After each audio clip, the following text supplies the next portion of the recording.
complication is enough equipment and food. If you're going to send 3 or 4 people and you want to eat all the fresh food every day, can you imagine how big that spacecraft would be? It'd be like this room.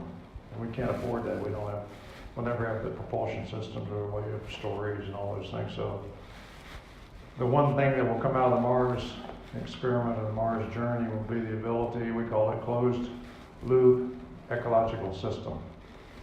The ability to recycle and reuse everything.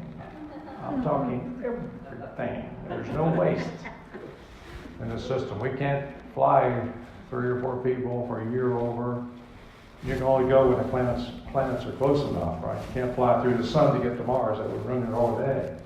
So we're going to go to Mars when they're closest. Spend probably another year.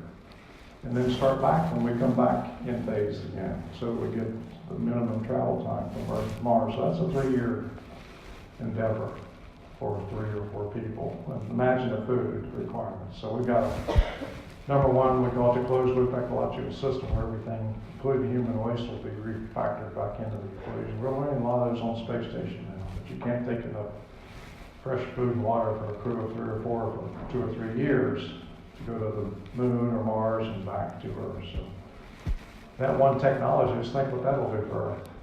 They're teaching us here on Earth how to recycle and reuse essentially everything we have.